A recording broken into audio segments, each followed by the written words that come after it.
Hello and welcome to 360 Gamercast Patreon Special number 1. I'm your host Mark Webb, Gamer Tag, PSND, Steam ID, Webby, 360G, and joining me on this fine, sunny Saturday afternoon is... Good evening, it's Sly Almond. Hey, it's Turner.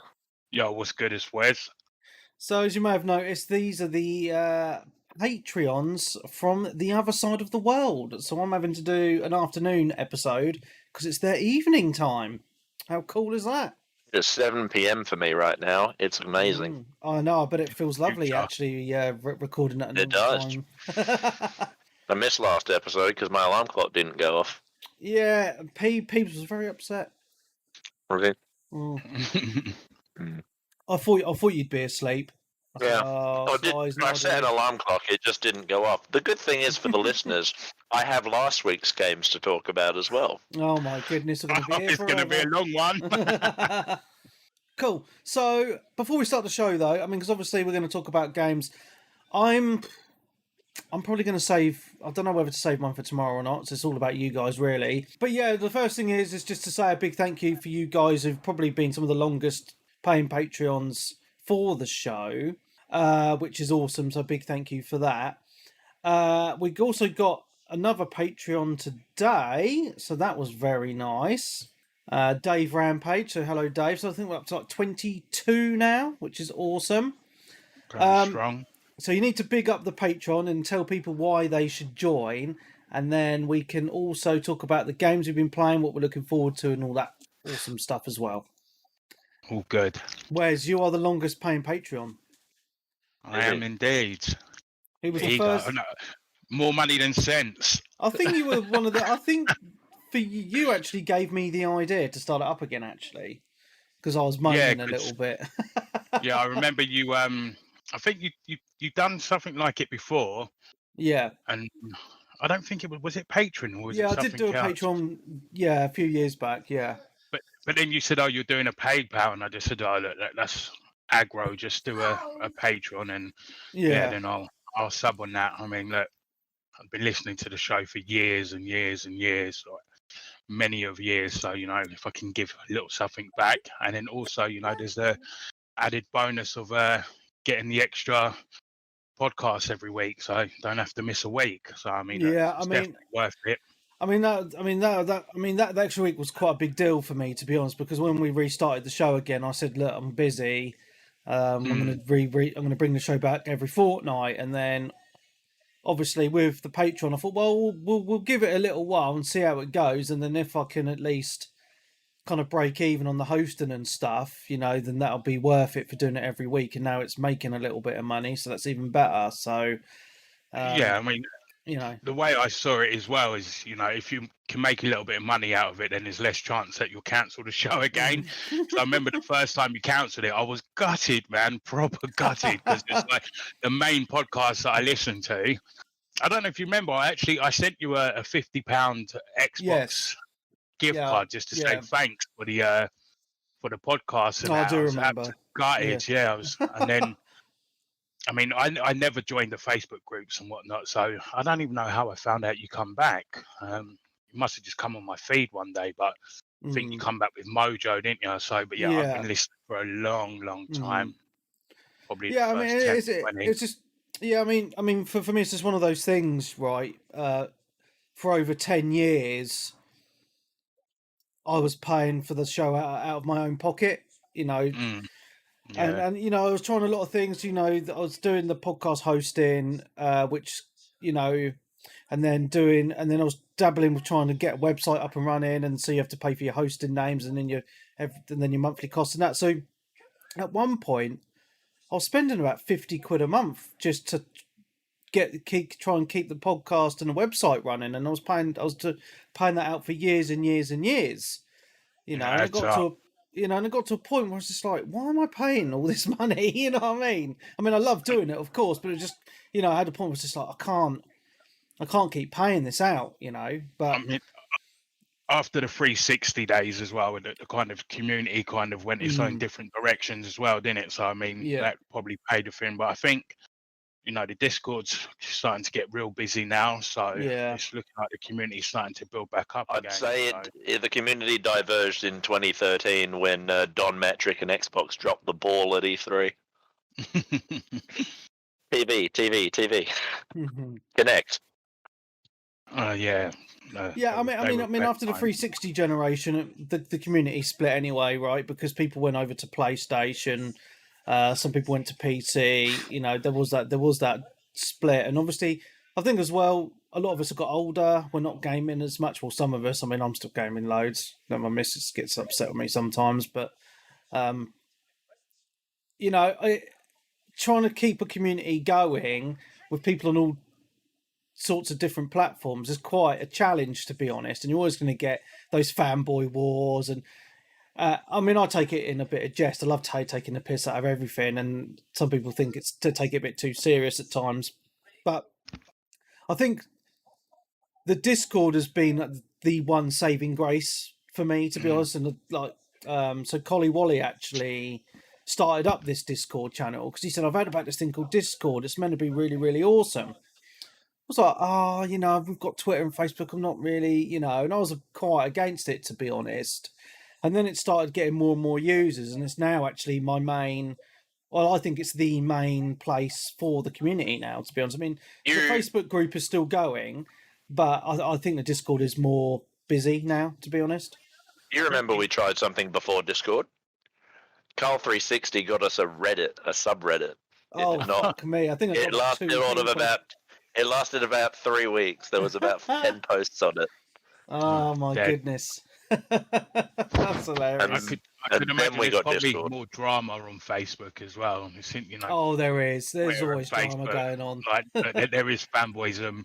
I'm probably bad for it with the PlayStation on here, but it always kind of ends in jest. It's where Facebook, there's always proper full-on drama on Facebook. So. It was quite funny because like the last couple of days, because there's always been the stuff about Resident Evil Village running at 120 FPS on the Xbox, but at 1440p, whereas the PlayStation can't do that. So there's been a post blub about that going, oh, look how underpowered the PlayStation is. Oh.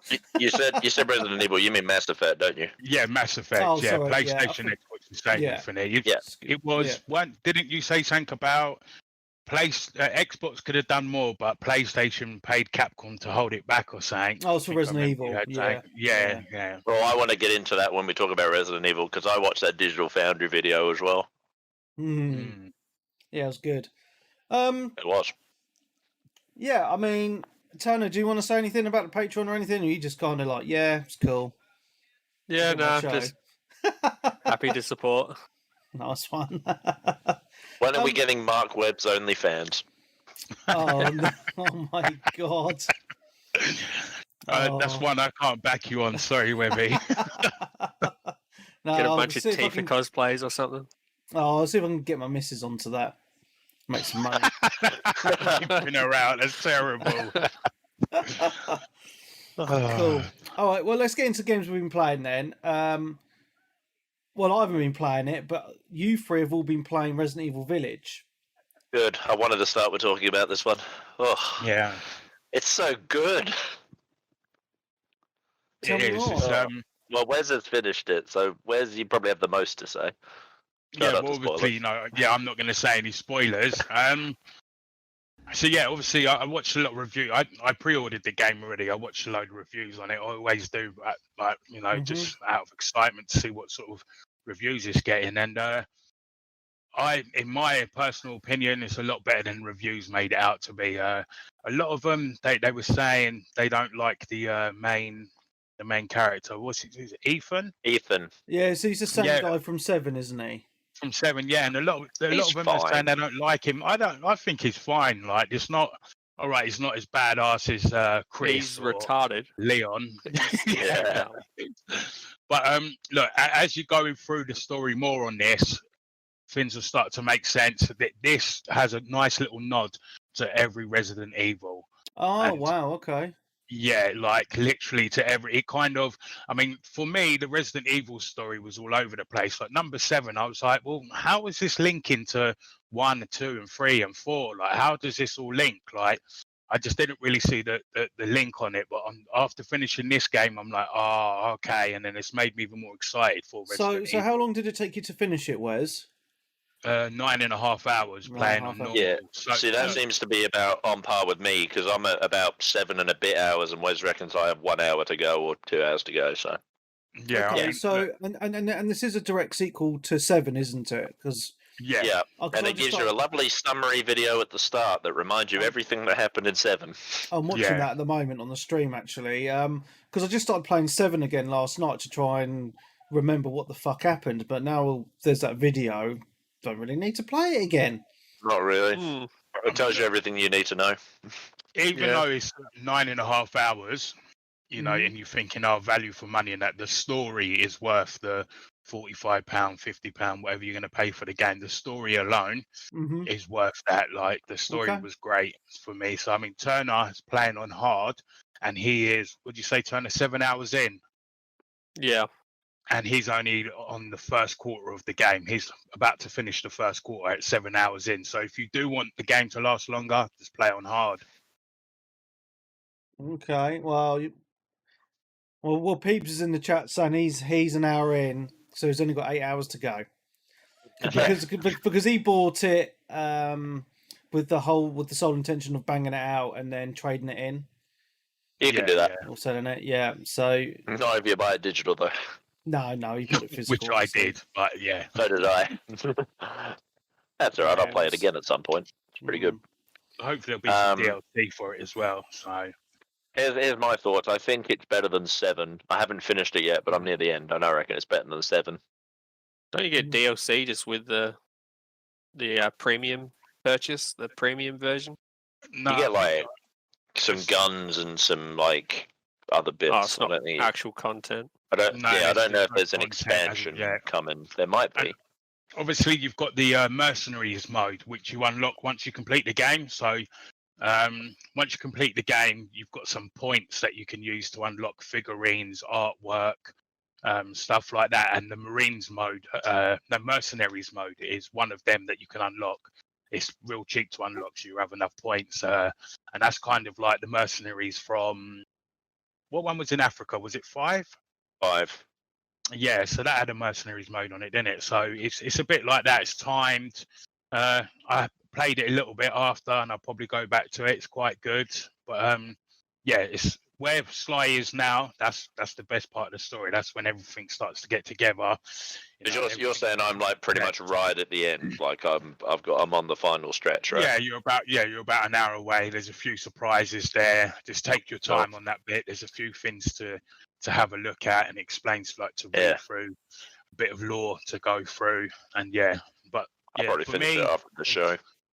For me, it's a great game, and it's made me even more excited to play the next one now.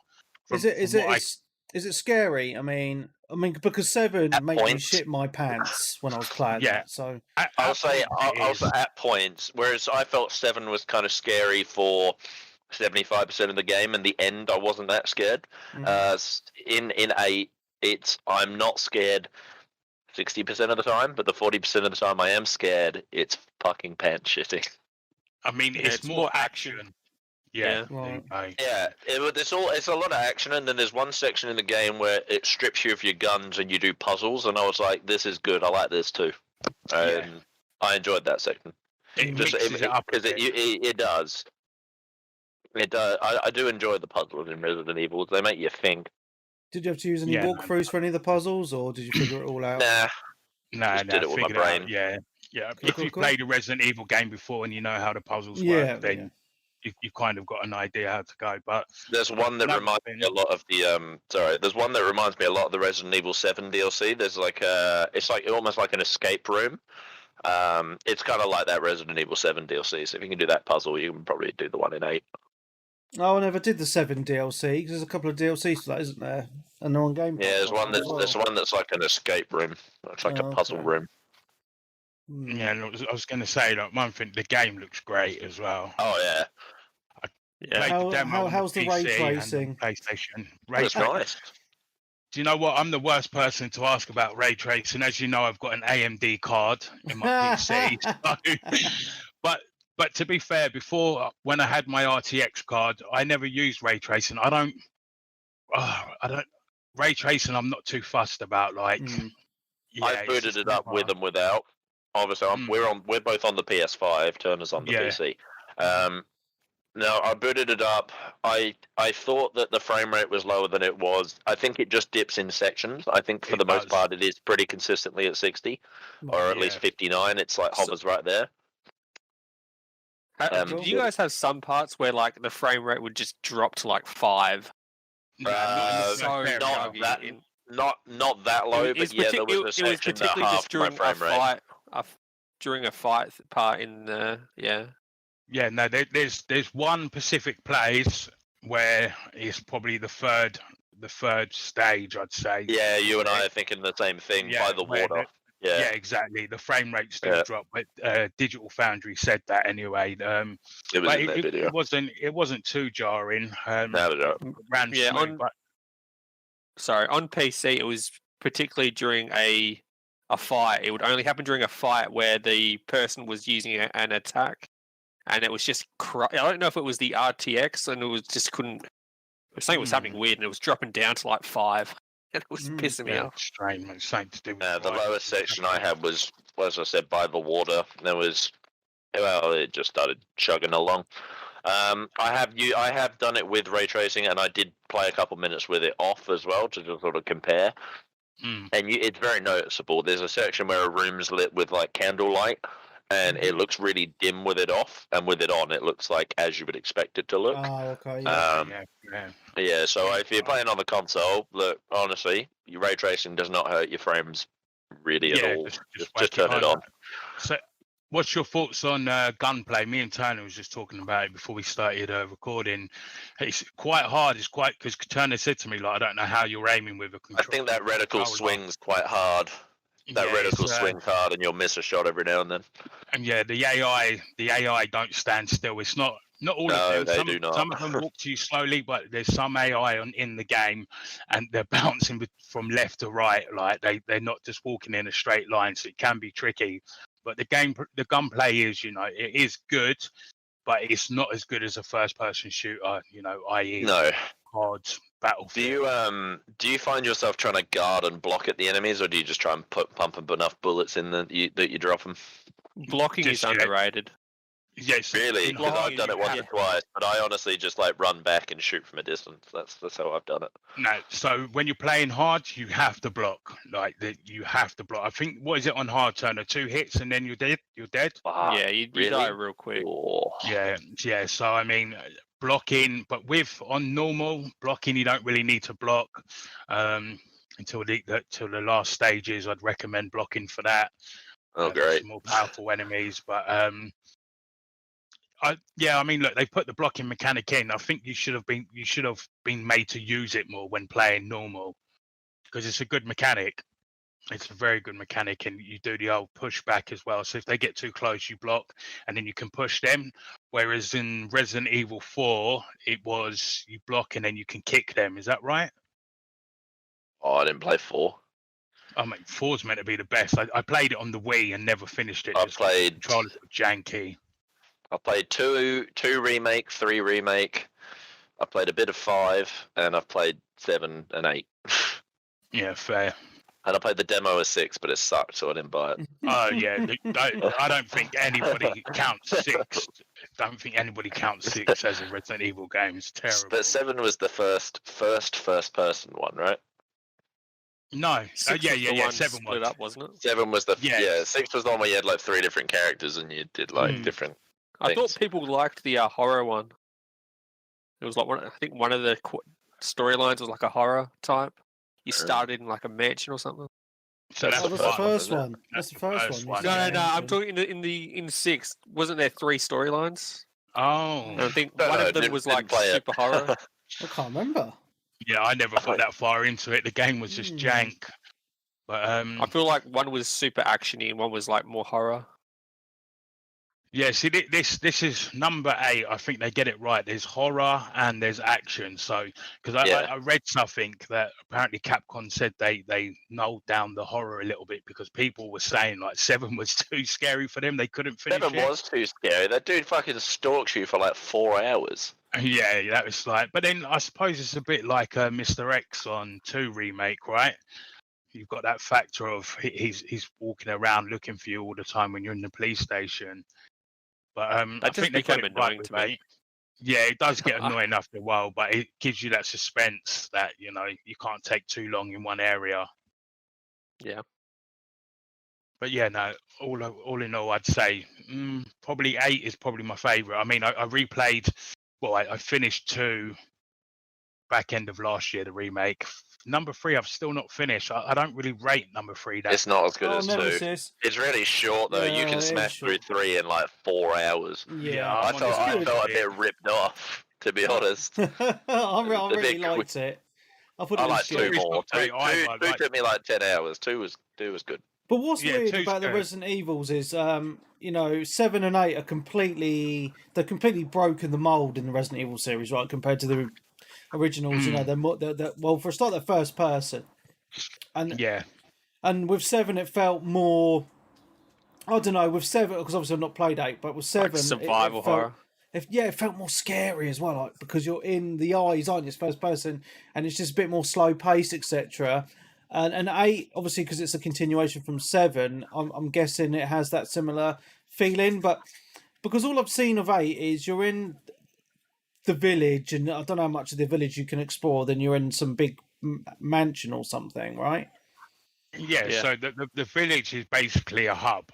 Right. So the best way I could describe it is the village is the village's Firelink Shrine, and everything else is the world of Dark Souls. Pretty much, yeah. Pretty much. Yeah, I mean, everything is linked. Everything joins up to the village. 7, 8, and 9. There will be a 9. In my eyes, that's going to be a trilogy. So it's not, the story's not separate. The story is actually tied in. At the end of 8, you'll learn stuff that makes you realise that it's all this. Because when I played, like I said, when I played 7, I'm like, what's this got to do with like Resident Evil? Like, is it just gone off a separate, like it's a different universe, but then the same characters were in it? Yeah. And this actually, the same, it's a bit like with 5, because obviously when we're used to playing Resident Evil 1, 2, and 3. I mean, 4 was a little bit different, but then 5, you're in Africa, and it's like, well, what's this about? But number 8 does a good job of like tying everything all together, and number 9 will be part of the 7, 8, and obviously 9. That will be a trilogy, I think. Cool. There's still more story to be told in that kind of the narrative that they're going with it. But story-wise, I'd say number 8's the best story-wise for me. Definitely worth a purchase. We've had a Resident Evil game every year for 4 years, haven't we? Oh, that's mental. I mean, 7. I mean, 7 came out in what, 2017? 2017. It was the first game I got on my when I got my new PC. Oh, that's 4 years ago. It's got to be and yet I bought this on the PS5. Outside of Street Fighter, it's got to be one of Capcom's biggest games, biggest IPs, ain't it? Yeah. They didn't used to pump them out every year, did they? Used to do every couple of years. Yeah, I mean, I was just a little bit worried about this one because I was thinking, it looks a bit copy and paste from 7, right? It's just you thought, it could be DLC, but it's not that at all. Like it's just it's its own game. Yeah, for sure. You and Turner you're in for a treat. I mean, Turner's I'm so close to the end. Yeah, you'll get that done tonight, I suppose, right? We can talk about it more later. Yeah, I mean, the beginning. I'm also trying the beginning looks awesome. So sorry, Turner, go on. I was just saying, I'm also trying to collect everything. I'm making sure all the rooms turn blue before I move on. Yeah, I tried doing that for a while, and then I was like, it's too scary. I don't have enough bullets. I mean, Turner, you're going to have to do that because you're going to need every bit of crafting you can get. You're going to need to do that because on hard, I mean, there's only a few points in the game where you feel like you haven't got enough bullets. Other times you feel you're quite make everything on. But the pacing's very good. Like it's not So you'll start getting a bit confident and thinking, this is on normal. You're thinking, this is easy. I can run through this. Then you're like, hang on a sec. I've got like 3 or 4 bullets left. I don't know what's coming up. Like then you start to get a bit squeaky bum time. But the game kind of then will give you some ammo, and then you can progress. Does the game give you ammo if you run out? No, it means there'll be a drop in a room or something. But yeah, it doesn't give you ammo. It feels like it does. It feels like it knows what you need. So it gives you the bare minimum amount of ammo you need to get through. It won't give you any more. Yeah, exactly that. It'll give you like 15 bullets, and there'll be like 8 zombies, and it's like, you might be able to do it. So if you're low on handgun ammo and then you break a crate, 9 times out of 10 it'll be handgun ammo. It kind of that I don't know if it's meant to be like that or it's just fluke, but yeah. I found out that the vases in the castle, they scan your inventory and determine what guns you have, and they'll give you ammo for guns you have. So if there's a gun you're missing that you need ammo for, don't immediately break the vase unless you're desperate, because you might be able to generate yourself some extra ammo later on. Yeah, there's also a shop. So some big fat guy, he's hanging out the back of a caravan, an old school gypsy caravan. That sounds very Devil May Cry-ish to me. I've not played that yet, so but so in between, so he can turn up in the levels that you're playing, and he's always in he teleports around. Yeah, so he you can buy upgrades from him, meds. You can upgrade your gun. You can buy new guns from him as well. So a little tip, Turner. Don't concentrate too much on upgrading your first weapons, because there'll be better weapons than that you can use the money to upgrade them on. Oh, okay. Yeah, a little mistake I made. I'll just upgrade them just so I can do some damage. You can actually sell those guns later, and you get more money for them based on how many upgrades you put into them. I sold my. You do, because I upgraded my first pistol fully, and then I got a new one about 6 hours later. So I sold the first one for like 70,000 lei. I don't know how you say it.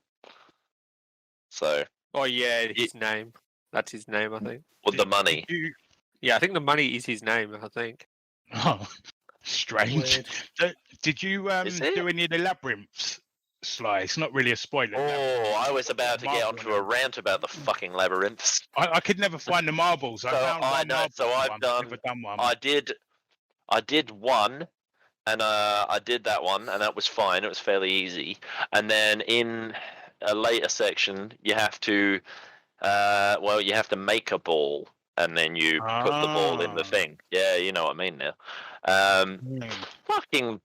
Shit, I gave up on that thing after like 20 minutes. I did one of them, and then the next one I tried, it's like a ball, and you have to roll it down a track onto the objective at the bottom.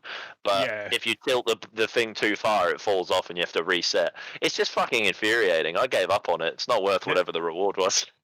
Yeah, there was a game like that, wasn't there, back in the day, a board game like that. I can't remember what it was called. Oh, yeah, I know what you're talking about. I know exactly what you're talking about. A little marble, and you have to get it around the fin and do the seesaw and run it down a track. But it's like the one I was doing, you had to roll it onto a cog. The cog had to spin 3/4 of a rotation. You had to tilt it to roll onto a rail to then drop onto a moving train at the bottom. I was like, no, I'm out. I give up. I was like, I don't care what the reward is. I don't care. Fair. So, Webber, you're going to pick this up? Two of them, I guess. No, I'm going to wait. As I've said before, I've had to spend a lot of money this month already, so I can't quite justify spending money on games at the minute. Even though I just did sell my extra Xbox Series X this morning. End of an era. Yeah, I know. Well, I had two. He's got two. I had two, didn't I? No, I know. I was joking. What's crazy is I sold it to CEX for more than what you bloody buy it brand new for. I sold it for 480 quid. You made a profit on it? I didn't. Well, it was 100% profit. Oh yeah, because you paid for it. You won it, right? Oh no, actually, because I did pay to enter this competition £1. No, it was £4. So, cost me £4 for that Xbox. Yeah. And you're going to get a PS5 with I'm thinking about it. I mean, you just can't find one anywhere, mate, can you? So yeah, just be patient. I know where you can find two. One's in Wes's house and one's in my house.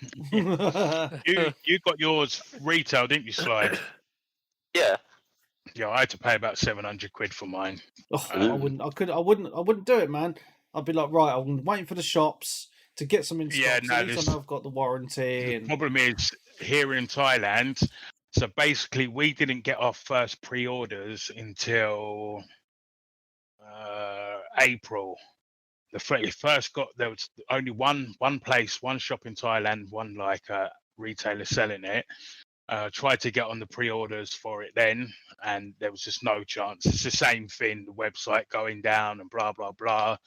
And then they done another one, but I'd already bought one by then in May, start of May. They done another one, and that's it. There's been 2 pre-order stages here, so unless I wanted to wait till next year, I probably weren't going to got one. And then I looked into trying to get one in England, and then by the time I shipped it and paid the import tax on it probably would have been more money than just buying it off a fucking scalper here. So it is what it is. Yeah, I mean, I'm in no rush though, to be honest. I mean, the only reason I'm thinking about getting one is because you said you'd game share with me, Wes. So I'm actually looking out for a digital one because they're 360. Yeah, that's what you need.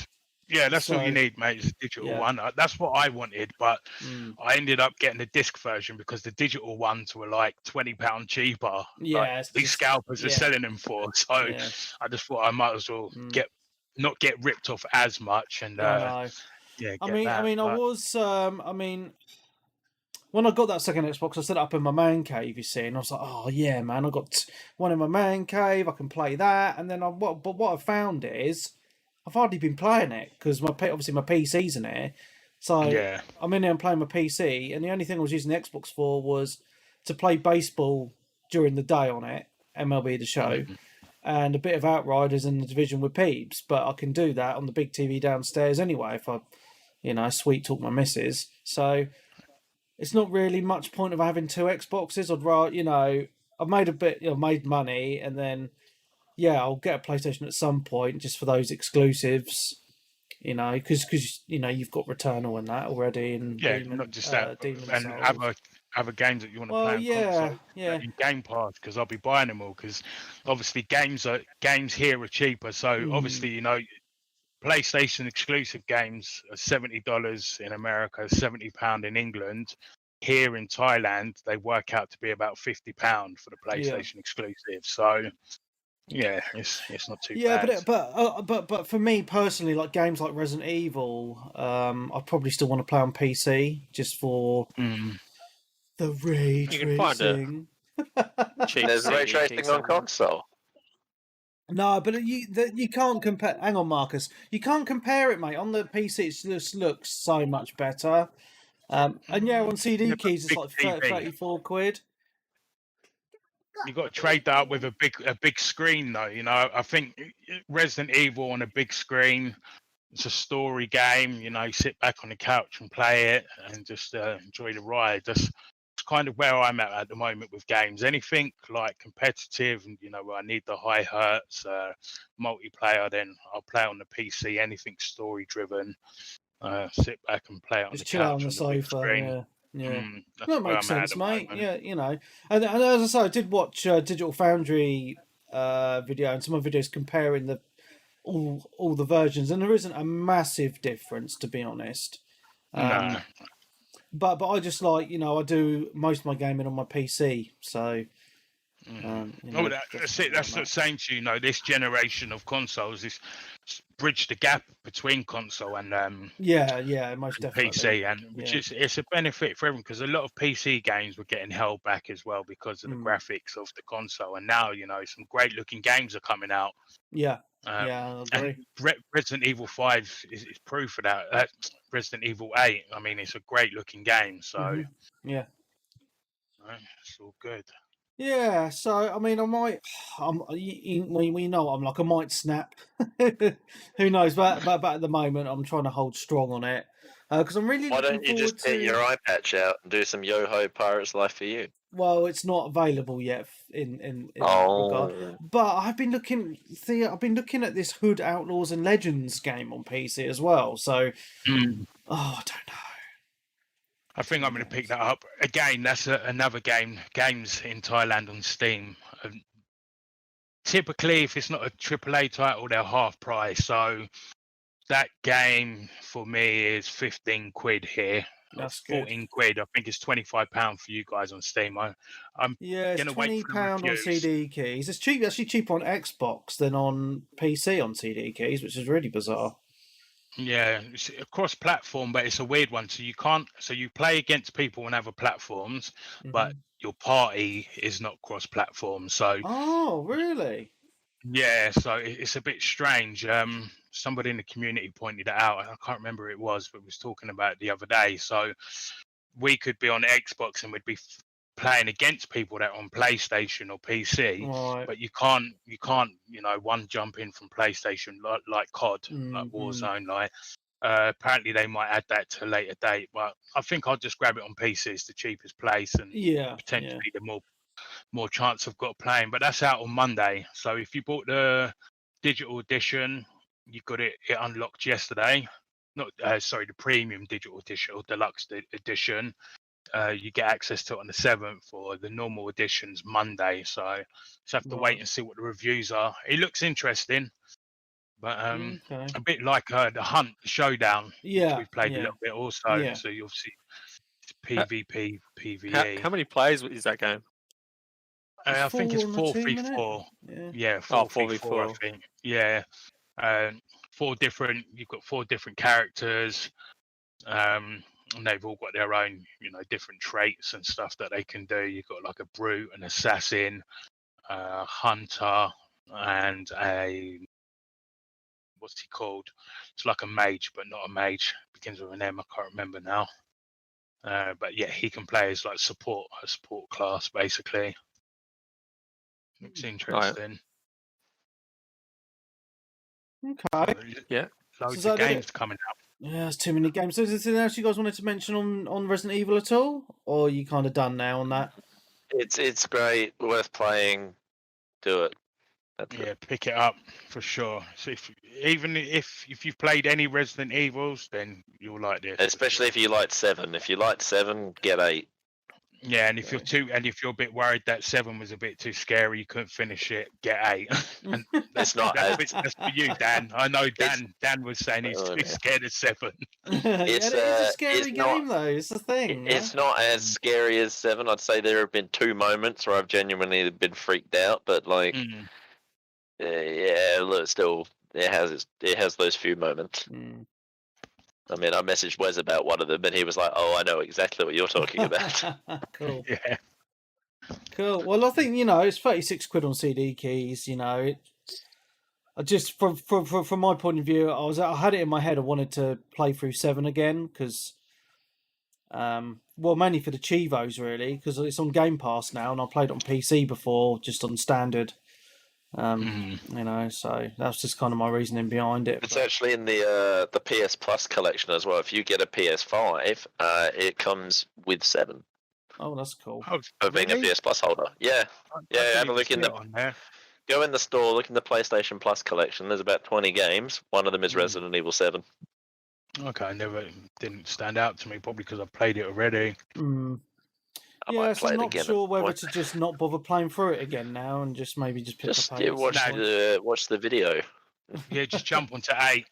Just jump straight onto 8. Everything will come back to you anyway. It's referenced quite a lot. Yeah. So we'll see. As I started 7 again last night, and I was quite getting into it. Do you go down to the bayou in Louisiana? Love it. I love it. Okay. Anyway, so what else you guys been playing then, Sly? I'll blow through some of mine because people have heard enough about some of them. Yeah. But then I'll get into some other ones. Rocket League. Look, I've spent enough time talking about Rocket League. I hit Diamond. It's pretty high rank. Still loving it. good game.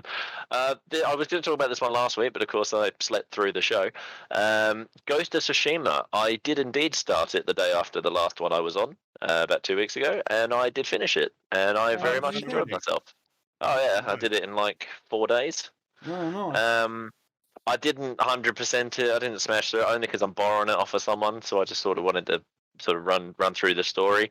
Yeah. It was good. I did enjoy I enjoyed how it kind of feels. Tell me if I'm wrong. I got a bit of a vibe of Rise, Son of Rome, and Assassin's Creed off of it, in a way. See, for me, kind of, but it did feel more Assassin's Creedy to me, but it felt like a playable movie, you know, like those old Japanese movies, you know. It's just the art direction in that game is just so good. Really, I will say it's like it doesn't have a PS5 specific enhancement update or anything, but I put it on the. It's got 60 FPS, and I put it on the internal drive, so the loading screens they were pretty quick. Oh, that brings me on to back to Resident Evil for a very brief moment. There are no loading screens on PS5. It's fucking amazing. I know. It's instant. It's like 1 second. It's amazing. Oh my god! And then I saw a video of the Xbox, and it has an 8-second loading time. Moving on. Anyway, so. Ghost of Tsushima, I really like that you unlock the ghost mode later on as well, and you just do like the one-hit kills on all the enemies. That's cool. I also like the standoffs, how you they try and fake you out, and then they go for an opening, and you slash them open. That's awesome. And then you get abilities later on that let you do 3 and sort of chain them up. So I was just like walking in, I was like, oh yeah, there's like 20 Mongols here. Let's see if I can get them all without getting hit. And by the end of the game, I could do that. Yeah, I'm 1/3. I was playing this on the PS4 Pro. I've got to pick it back up on the 5. I've done all the bottom half of the map, but I've cleared everything. I was taking my time with it, but I will get it finished. Have you played the raid mode that you unlock? I did. Is that the co-op one or? Yeah, co-op. Yeah, I did the tutorial. I haven't played the co-op with anyone. I still have it. If you want to play it, I borrowed it off of someone. Yeah, I'll try and get it finished. Do you have to finish the game to unlock that? I don't. What, the Legends mode? No, I think it's just on the main menu. I think you can just play it. Okay. All right. Yeah, we'll have to try it out. We'll play that. Yeah. So Ghost of Tsushima, very good. Did enjoy myself. Yeah. Also been playing a little bit of Call of Duty Cold War. Been playing a bit in the multiplayer. They had Sticks and Stones mode from Black Ops 1 in it, if anyone remembers that one, where you get a crossbow and a ballistic knife, and you get kills with them, and if you tomahawk someone, you take all their points away. That's a good fun one to play every now and then. Plays really nice on the PS5. It's one of those 120 Hz games. That's good. Cool. Rainbow Six Siege. Yeah, I've talked about that one enough. Yeah, but they're doing a new season now. There's new operators. They're doing map changes and stuff. That one runs again 120 on the PS5. It's very nice. Very smooth. Enjoying that one. And so this is one I wanted to talk about. I don't know if any of you have actually gotten around to playing it yet, but Portal Reloaded came out this week. Now, not played it. So it's a community-made mod. It's free on Steam. The only thing is you have to own Portal 2. It's an entirely new campaign. It's 25 test chambers. I'm on test chamber like 11, so I'm about halfway through. You get 3 portals. You get your blue one, you get your orange one, and you get your time travel portal. Yeah, time travel in a portal game. You wouldn't think it works, but it does. It adds a lot of depth to the puzzles and makes them incredibly difficult. Because you have what's like present day aperture, which everything is clean and white and fine, and then you have future aperture where there's like trees going through the wall and all the glass is smashed. So you basically have to sometimes use that to your advantage. Like if you move a cube in the present, it moves relative to that in the future. But then you can bring the future cube back through the time portal and have 2 cubes at once. But you can't bring the present cube to the future because then there's no future cube to exist and it destroys itself. Oh my god. Yeah, Mind-bending. Yeah, it's one of the. So if you struggled with Portal 2, you'll struggle with this because it's hard. So how You long will is probably this? need a pen and paper. I don't know. There's 25 chambers. I haven't finished it. I'm on chamber 11. I think my friend said he beat it in about 5.5 hours. That's So amazing for a community-made mod. Yeah, so it's probably about as long as Portal 2. Wow, So, that's pretty amazing. Actually, and it's got voice acting as well. Yeah, voice acted as well, which is pretty good. If you didn't know it was a mod, you'd believe it was a DLC from Valve. It's crazy. pretty damn good. Wow, that's I look forward to trying to beat it. Oh yeah, Valve needs to hire them, but also Valve doesn't make games anymore, so. Well, they just let the community do it. They just let the community do whatever they want, don't they? Yeah, well, they do. Their games just die now. That card game died. Dota 2 didn't die. It's still around. No, Dota 2 is still good, but I'm just saying like the new stuff. Yeah, Valve made a card game. Yeah, I think what was it called? Because I bought that as well, and I fucking loved it. It was the Dota card game, wasn't it? Yeah, it completely. They've stopped developing for it. Yeah, they've abandoned it, ain't they? Yeah. Let's have a look what it was called. Yeah. Artifact. Artifact. Yeah. Artifact. Yeah. I remember buying that when it came out. Yeah. Fucking wankers. That was a really good game as well, but no one else seemed to like it. I recommend to anyone on Steam get Portal Reloaded, because let's face it, everyone who has a Steam account owns Portal 2. Oh yeah. Yeah, sure. I'm just downloading it now. So. Yeah, good idea. It's trust me, the first 8 chambers or so are really easy, and then it gets brutal really quickly. It's not co-op like the first one. No, it's just a solo one.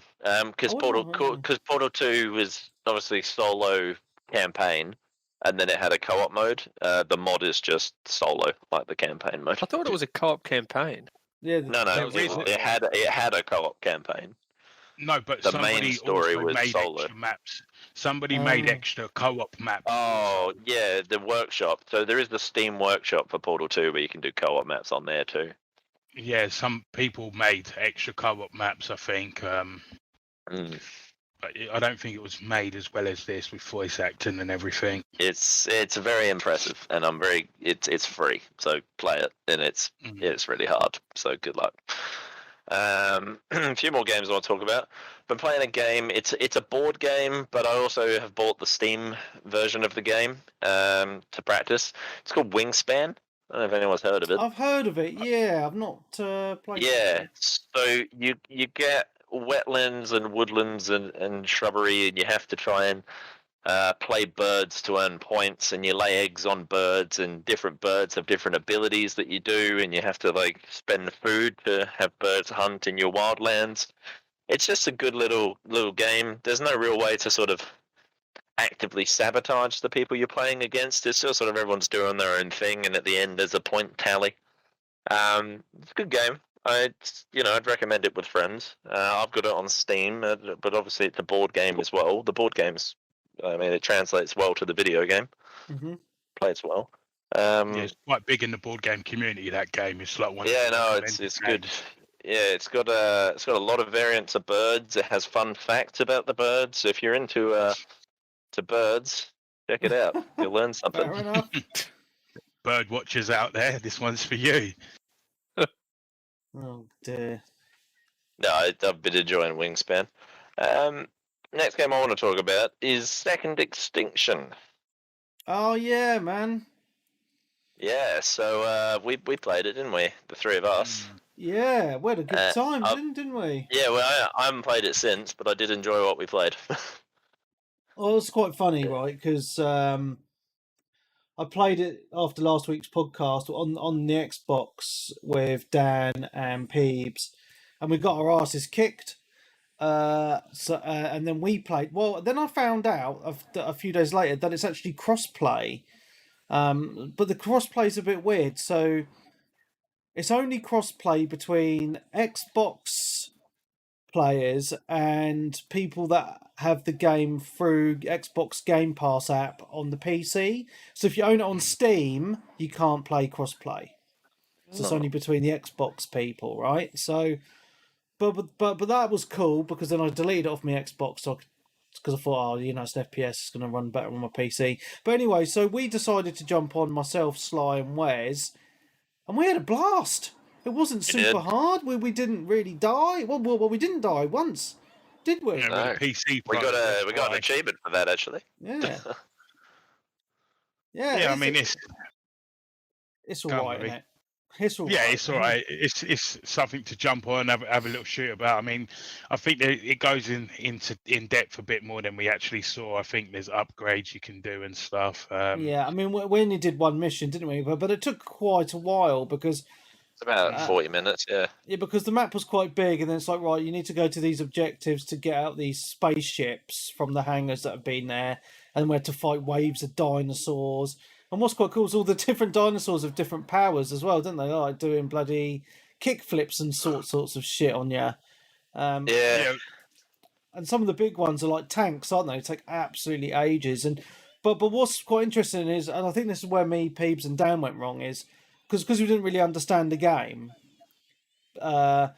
You can so your characters can bring in drop pods for ammo or for your grenades and your health to come back. So you get one or the other. So what we did is two of us brought in the ammo pods and one of us brought in the pod, so we could refill our health packs and our grenades, and that seemed to work quite well. And I think because each character has different abilities, so the one that Sly had could heal everyone, like it had a wave of healing zone. My dude does a thing where he puts out a pheromone and the dinosaurs don't attack you for a short amount of time. So the different players work together quite well as well with those different abilities. And then you've got the different grenades. So I had the shock grenades, which for some dinos, it turns them over on their side. So you can shoot their belly, which does more damage. So there's all these different things to think about, So it is quite tactical. It felt a little bit like Left 4 Dead, but with dinosaurs. It did. Yeah, and you got to bear in mind as well, it is an early access game, so Yeah. And it has achievements. Yeah, and it does. I mean, I think the gameplay's there for sure. I think it just needs to be a bit fleshed out. But the gunplay was good. I remember Darkest Frosty said, it run like crap on his original Xbox, but I mean, it runs real smooth on the PC. I was getting about 170 FPS on it, and it felt smooth and it felt nice. Yeah, it runs well on the Series X as well. So I played it on the Series X and the PC, and the Series X, it runs really, really nice as well. I think it's just the last gen consoles are struggling with it, because I remember Dan was saying, because he's got a One X, and he was saying it was running like dog shit on his Xbox. Yeah. So, yeah, and I think that's what's going to happen now. If they keep on bringing out games on the last gen systems, right? Those are the complaints that are going to start happening. You know, because the older systems are going to struggle. It's like having an older PC, is it? And you're trying to run the latest game. It's not going to be up to the standard that you expect sometimes. Well, we see it with Cyberpunk last year, didn't we? Yeah. So I think it's good fun. time. I mean, but at the moment, where it's still hard to get a Xbox Series X or S or a PS5, they're gonna have to still bring these games out on old gen consoles, because 100%. Yeah, the new ones just ain't accessible at the moment. Yeah. So yeah. Yeah, so Second Extinction, Sly. I really enjoyed our session on that, so I'm looking forward to doing that again. Yeah.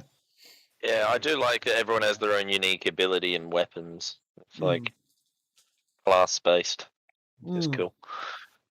A few more things I'll mention. I'll sort of just brush through them. I've been playing some more board games. I've been playing a lot of board games, and I've been playing board games for a while. And I thought, yes, I realise it's the video game podcast, but also they're games, so I'm going to talk about them. It's strange you say that, Sly, because About a month or two ago, I just started playing board games myself as well. Yeah, I've been Quite playing them for strange. about 2-3 years, and I'm like, hang on, why have I Okay. never mentioned them? Yeah. So I've been playing another one called Shadow Hunters. Now this one, they don't. Well, at least in Australia, they don't print it anymore. So I don't own it. So I have to. I know 2 friends that have it, so I depend on them having it and to play it. But it's a great game. It's a versus game. You get different factions. You've got neutral factions, so they're on their own and they have their own independent objectives. And then you've got the hunters and the shadows. Now, obviously, the shadows are hunting the hunters, and the hunters are hunting the shadows. The neutrals have their own agenda, like they'll have to acquire some weapons or powers to win instead. But it's a game. It's like a social deception game. It's about trying to like use the cards on the board, and you'll roll, and you'll try and identify what people are. And then if you work out someone's on the opposite faction, you roll and you get weapons, and then you kill them, and you hunt down the baddies. I've been playing this game for years. It's great. If they print it in the UK or something, someone listeners, please tell me, and I'll pay you to ship it to me, please. I'd like my own copy. They just don't print it anymore. I've found one here for a tenner, but it's a Chinese version. Oh. Well, the game's really dependent on the cards you draw, so if I can't read it, it's probably not worth me playing it. Yeah. Yeah, there are some scummy things that can happen in that game. In fact, I was on the ropes. I was dying. It was me. My teammate was dead. It was 2-on-1, and then I got a card that was like fully heal, and I went all the way to the top of the health track, and I was like, okay. Now the tide has turned. And then I got a weapon that lets me shoot people outside of my radius. I got a weapon that lets me shoot multiple people, and I got a weapon that let me do bonus damage, and then I got another weapon that let me do bonus damage, and it stacked. So I got the shit out of my friend, and then I won. Shadowhunters, the game that keeps on giving. Another one. People might have heard of this one. Don't know if you heard of it. Terraforming Mars. Anybody heard of that one? Yeah, that is that's a cool game, ain't it? It's it's well, in a sense, it's I'd still call it a versus game. You're all working towards the same goal, which is to terraform Mars, and you're all trying to, raise the temperature, increase the oxygen. But you get points on an individual basis for how much you contribute to the terraforming. So you're still trying to like outplay your friends, because you get points awarded for how well you've done. I played it recently. I actually won for the first time, which was nice. But yeah, you'll get cards and you get money and you have production like steel and heat and plants, and you'll use those, and that'll let you like terraform the planet, and then you have to lay down the oceans and build cities. That's cool. It's very similar to Civilization. Right? Yeah, no, I've got it on PC. It's on Steam. Yeah. I've also haven't written it down, but I've also recently bought the Civilization board game. Plays a lot like Terraforming Mars, and I guess it's kind of like the video game. It's a little different, because I guess how do you translate something that takes like 1,000 hours into a 2-hour board game? I just talking of board games. My copy just arrived yesterday of Dice Throne. Have you heard of that? What's that one? So Dice Throne is like a PvP. So you have all these different characters.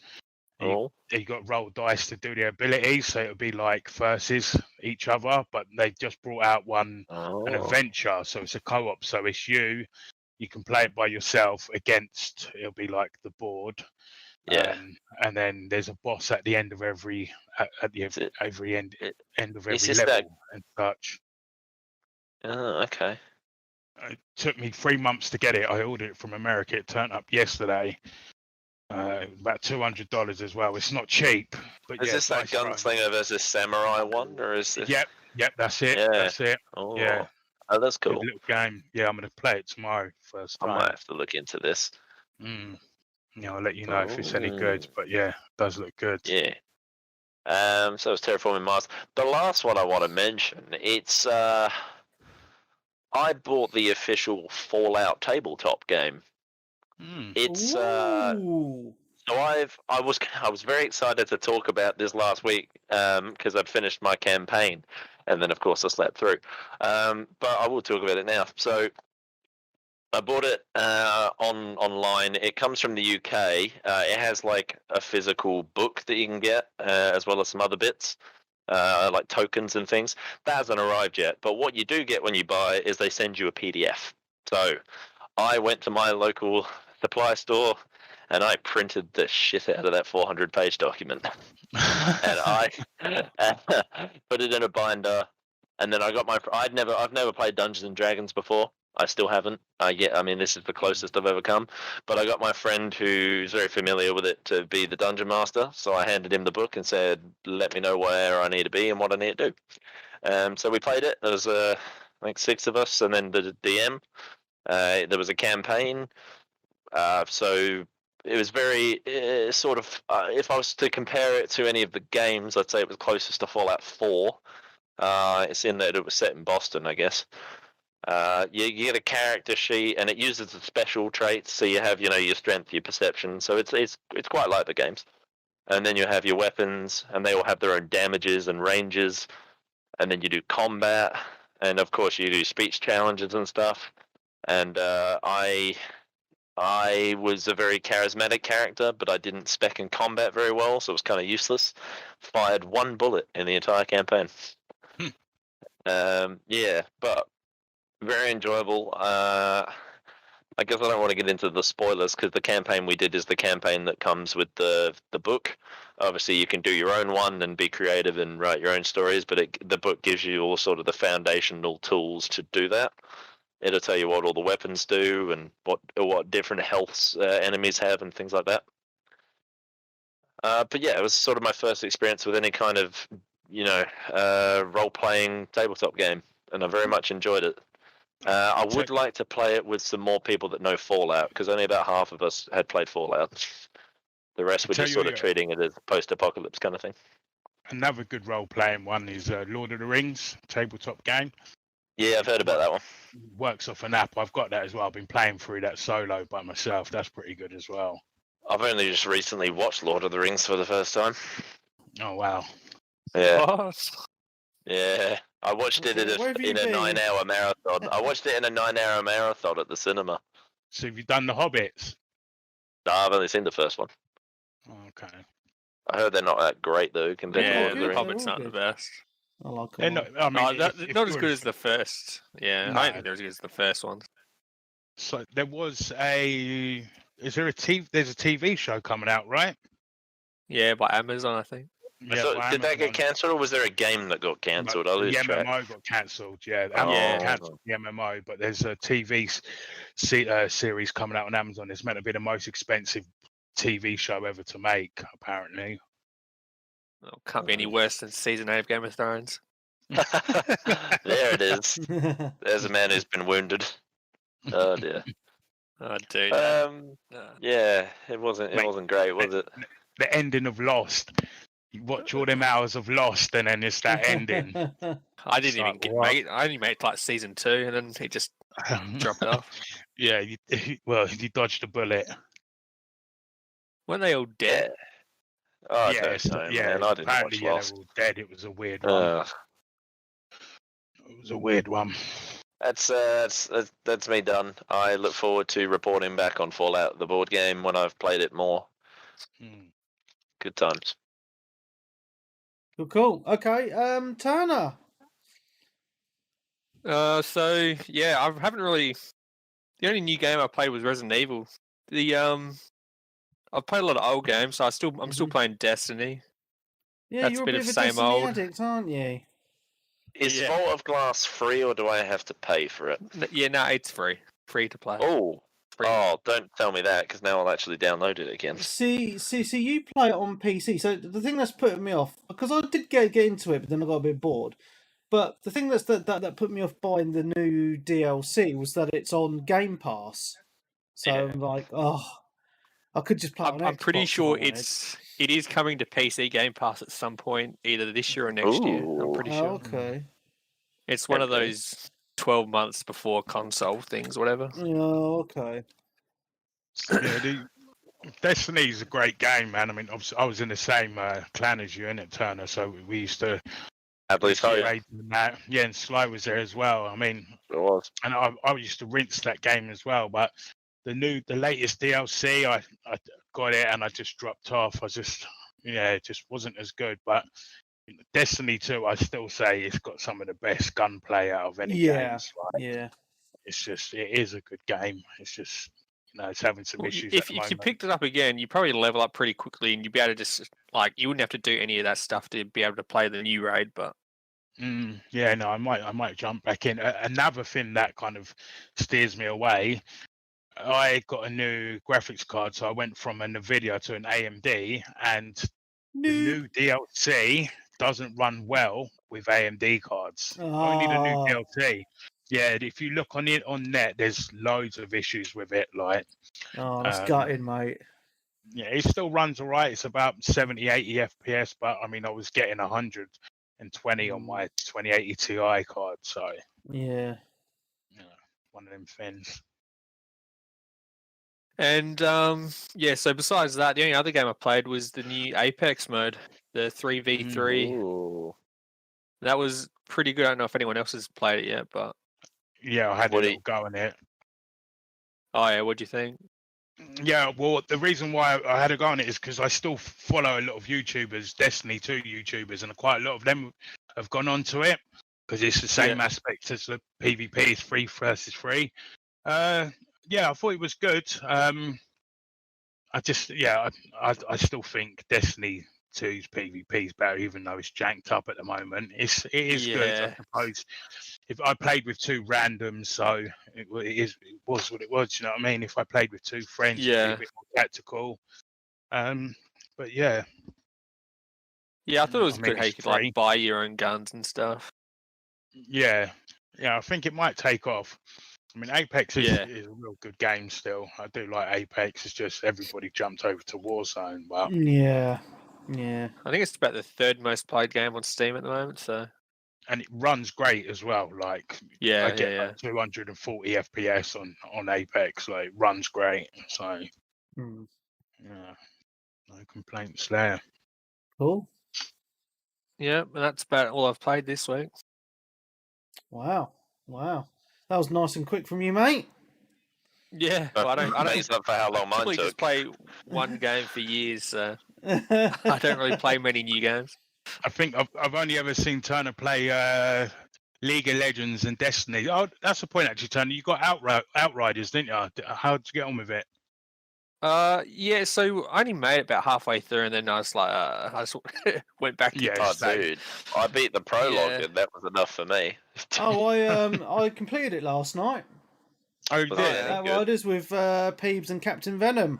Captain Venom's our latest Patreon.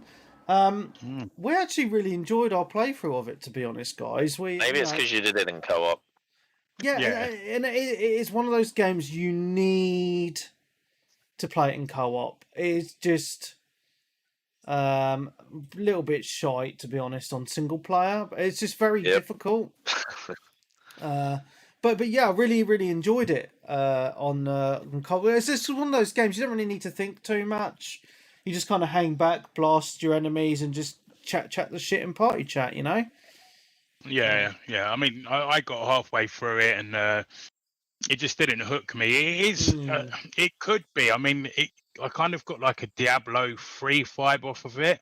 Yeah. With the loot and stuff, and then obviously at the end, once you complete the game, there is like rifts sort of things that you can do.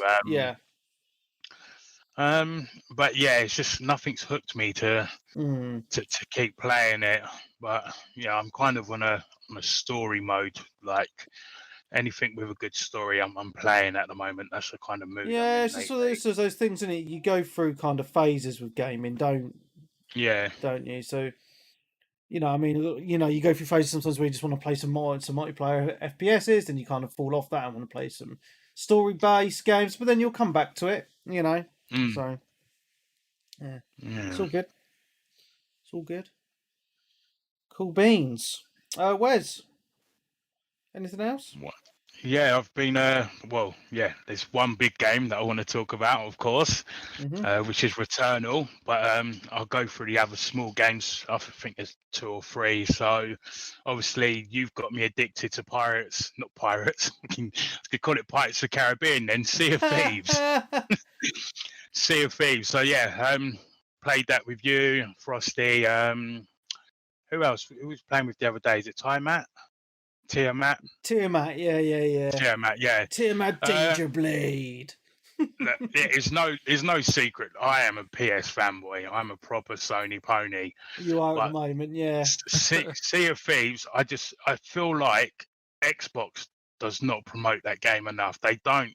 They should be screaming and shouting about that game. It's not on the PlayStation. It's a very, very good exclusive game. That game is very addicting.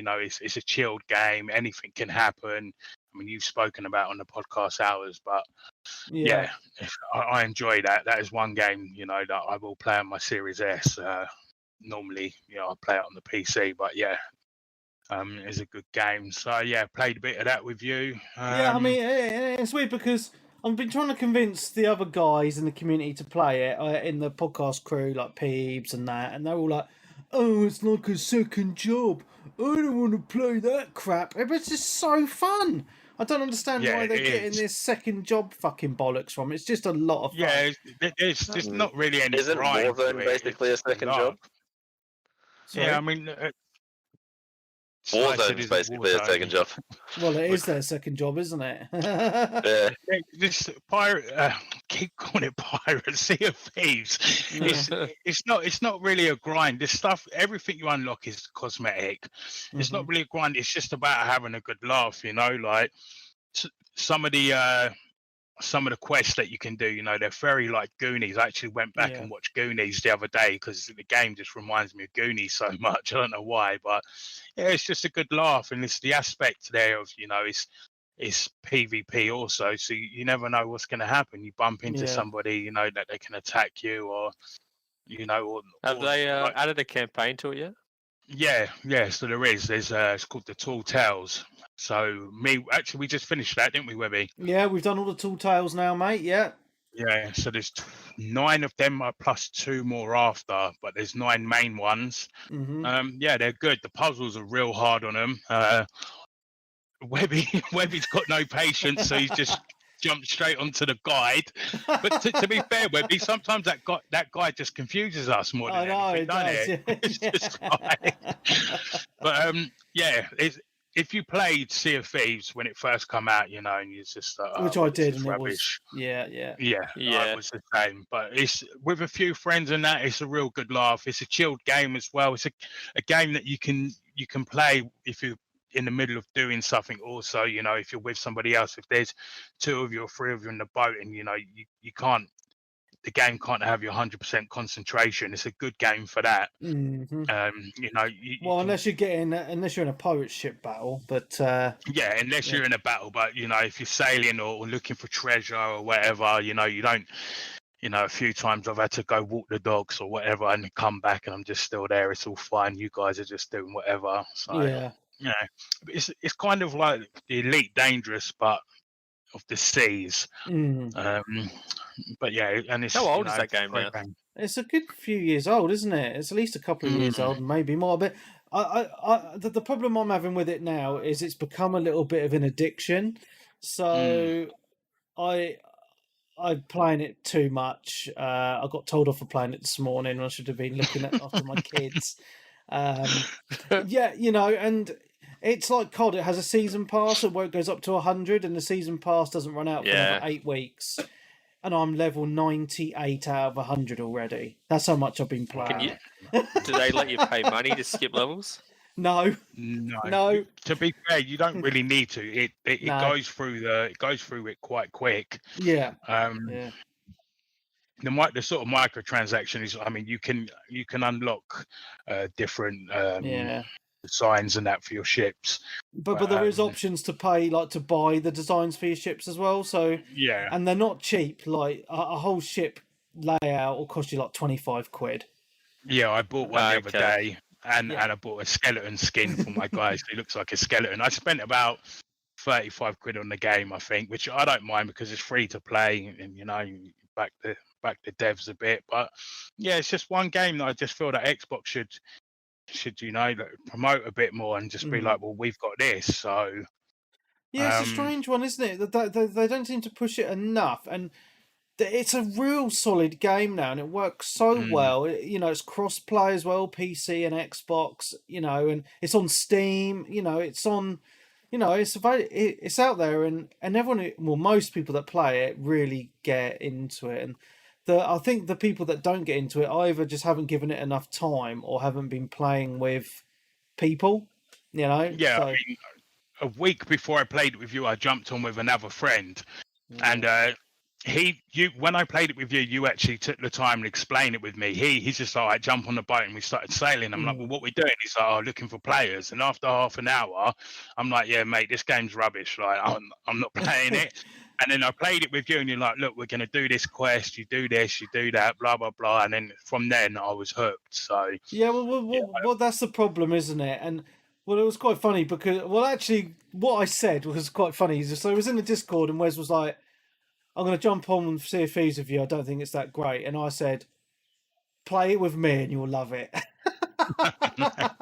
And I was right. Been having some great times on it, normally on the weekends as well, because obviously Darkest Frost and you're on in the morning, and it matches up with good time with me. It's my afternoon. So, yeah, it's definitely a good game for... Yeah, I jumped on with Frosty this morning, actually.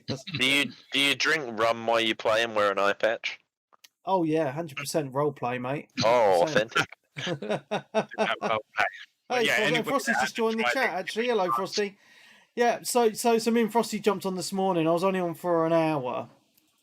Because I was going to play last night, but I wanted to get Outriders done with the guys. But yeah, so me and Frosty jumped on this morning. What we just started doing just today is the Reaper, the Reaper stuff. So basically, you get a flag on your ship, and everyone on the server can see where you are. So we put the flag on our ship, and then we stopped off at a base to grab some supplies. And while we're on our base, some other fucking Reaper ship come up and sunk our fucking ship, bastards. So after that, so we respawned, and we must have spent the next hour chasing them down, trying to get our revenge. And we finally did get our revenge, and we sunk the ship. But they were running away from us like pussies for ages. So it's just how the game is, because the PvP element is there if you want it, but also if you're doing any of the other stuff, you can just the PvP.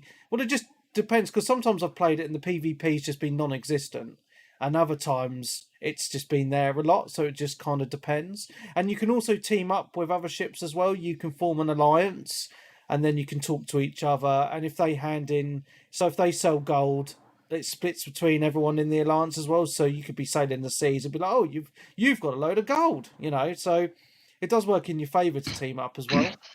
Yeah, we met some crazy American guy the other night. He comes steamrolling in, crashed into our boat. And I was just like, we was in the middle of a mission. It's like, what is this guy doing? He was off his head.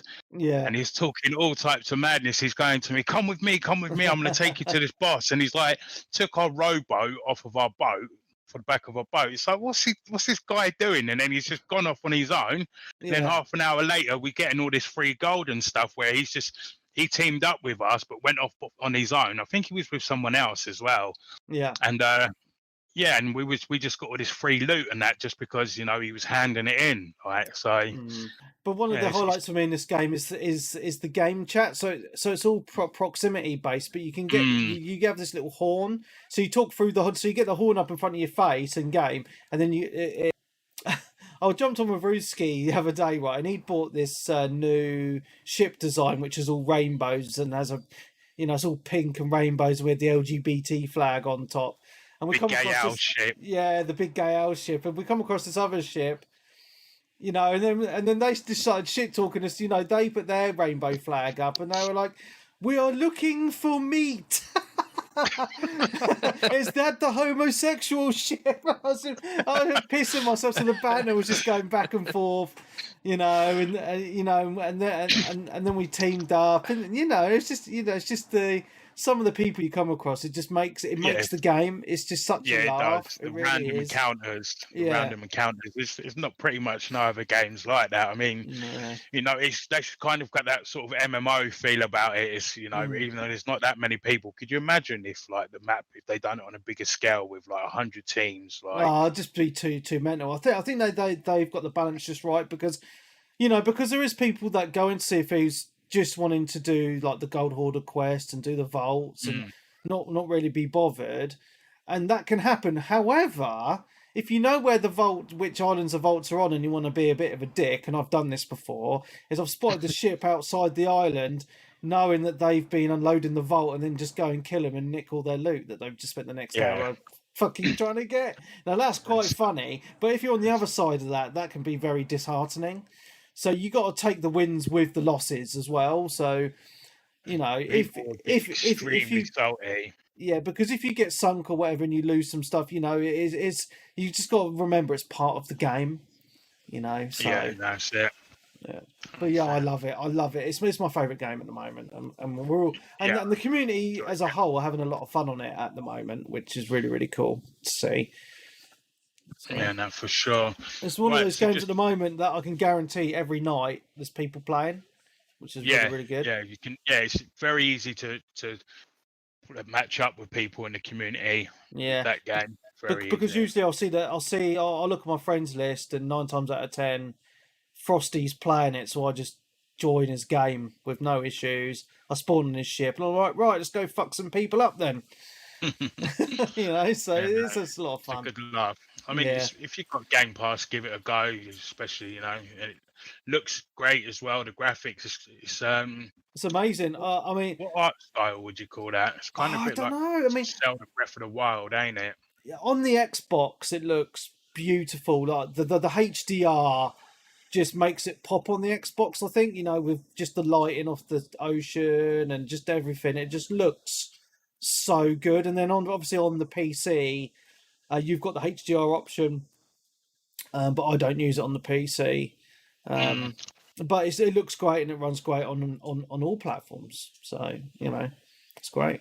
Yeah, no, everyone should give it a go for sure. Right, my next game is just a slight demo. I just wanted to talk on it a little bit. I played it for about 5 minutes just because I heard a few guys going on about it on the podcast. Is Monster Hunter Rise? Oh yeah. So I dug out my PSP. PSP? Sorry, mate, I'm not with it. My Nintendo Switch. I dug out my Nintendo Switch. I moved house about 2 months ago, and it was just sat over the bottom of a box. It hasn't been turned on for over a year, so I had to give it a good charge. And I tried giving. Now I liked Monster Hunter World. Mm-hmm. I didn't. None of my mates at the time were playing it, so I didn't put that many hours into it. But I did like it. But I tried to play this, and I'm just too spoilt for FPS and graphics. I just I forgot how bad the Switch looks. Like, it just looked, I don't know, it just looked like the game was running in slow motion. I don't think it's that bad, mate. I mean, yeah, no, I'm just so spoiled for graphics and FPS. I think for the Switch, it look. I'm actually no people. I've seen people say it's one of the best looking Switch games, but I think Zelda looks better than that. It's just that art style, different art style, isn't it? Yeah, Mario. I mean, this uses the Resident Evil engine. Yeah, it does. Yeah. That's right. Yeah, I think it was just, and obviously I played handheld. I never used. I think it looks better in handheld anyway. Yeah, it's just the 30 FPS. I just couldn't deal with it. It was just it just ran like it was too slow. So yeah, I didn't really stick with that. But my main game and game that I've been jizzing on about for the last couple of weeks, it's Returnal. Yes, tell us about Returnal. Which is PlayStation's latest exclusive. I'm surprised Sly hasn't picked this up actually. Who's that? I'm surprised Sly hasn't picked it up. Oh, well, look, here's my justification. Not that I need to. Resident Evil came out this week. Mass Effect's out next week. So I'm already spending money. That's fair So enough. I'll wait It's for expensive bargain as bin well. Returnal Yeah. because it's Yeah, bloody I mean, expensive as It's well. like 125 Aussie dollars as well. It's 109 if you shop in the right places, but yeah, it's ridiculous. It's not cheap. But No. what I will say is this game's worth it. So it is a bullet hell shooter roguelike game. So it's done by what the devs called House Marquee. So they made Resogun, Nex Manakar, I think it's called. They've done a few games like this, like roguelike games. So basically, it's a third-person shooter game. You land on a planet, and the whole objective of the game is to die. To hear the story, you have to die on this game. But it is hard as nails. How can I explain it? So there's collectibles on the game. So you upgrade your weapon proficiency, which enables you to pick up better guns. So it'll be the same guns but at a higher level. And then you can pick up currencies which allow you to fabricate stuff. But everything is random, so a big RNG on it. So there's 6 biomes. So at the end of every biome, there's a boss. But if you're on the second biome and you die, you go back to the first biome. But you don't have to do the boss on the first biome again. Right. That's optional. So, but it's hard to explain this game. It's a real gamer's game. It's not for casuals, this game. If you're good at roguelike games, like Demon Souls, I'm no good. Like, I'm waiting for somebody to help me with that and do co-op with me on Demon Souls. But I die on Demon Souls and I'm frustrated and I leave this game alone. I die on this game and you just do another run. You're just like, doesn't matter. I'll just do another run. It's so addictive. So I've played it for about 20 something hours already. Wow. And I'm only on the second biome. Now, what actually does happen after you beat the third biome, you then goes into a story and you actually die in the story, and then you wake up and you're back in the ship again, at the crash ship, and you're back at the first biome, but it's different. So the game's set in 2 halves, so it's 1 to 3 and then 3 to 6. Right. Like it's just so hard. Like the ray tracing on it's beautiful as well, Webby. You're gonna love that once you get a chance to play it. But it's just so hard. It's just one of them bullet hell shooters. It's just these neon balls coming from everywhere. Every time you die, you lose all your upgrades. Oh mate, that sounds so fucking frustrating. But I do like a bullet hell shooter though. But it looks beautiful. It does look beautiful. And the thing is, it's not that frustrating to die because it's so fun. So obviously the biomes are randomly generated also. Right. So okay. Your runs are never the same. So that's good. You'll go through doors and there's no loading on this game. Everything's instant. So you walk through a door, like even from biome to biome, there's no loading. Everything's instant. So there's rooms that you have to clear out, but all the rooms, you'll never know when these rooms are going to turn up. So one room's like the fabricator room, but you don't know in your run when that's going to turn up. Right. It's always different, but the rooms are the same, but so you can imagine like they're tiles, like tiles on a board game, but they're just put in different positions every run that you do, and every drop that you get is always different. So you could be on a really good run and you're like, yeah, this is the run. I'm going to beat the boss on this run. I can feel it. Like, you'll be on a great run. You've got all the right perks. There's also these parasites, so which give you a plus and a minus. So it'd be like, if your health goes too low, auto heal, but you can't pick up any healing items. Like, so there's like all these different builds that you can go with, but you'll never get the same builds again because everything's just so random. There's no save. So there's been a big thing about this, that people crying, oh, you can't save the game. So you have to put your PlayStation in rest mode. So if you want to stop playing and you're halfway through a good run, you have to put your PlayStation in rest mode, which is I think it's a bit of a bad design because, you can't play another game. Because you'll lose your run. And currently where I'm living at the moment, I live on an island, and pretty much 9 times out of 10 every night there's a micro power cut. So my PlayStation just turns off. So when I play this game, I have to make sure I've got a good 3-4 hours. Fucking hell, there's a time sink then. Yeah, it is a time sink, but it's addictive. like anybody that's into arcade shooters and stuff like that, you know, they'll love this game. It's very, very addictive. The dual sense, so the left trigger, you pull down halfway and it stops, and that's an aim. So you know that aims a little bit more. You can hip fire, but that aims in. And if you pull it all the way, it's your alternative fire. Every gun's got alternative fire, so it'll be a missile or something like that. And you can feel the rain, like so. Some of the biomes it's raining, and you can feel the rain in your hands. Oh, that's like, really cool. The DualSense 5, like I've been banging on to you about it for ages. Once you hold that controller, the thumbsticks are in the wrong place. Like I prefer them offset.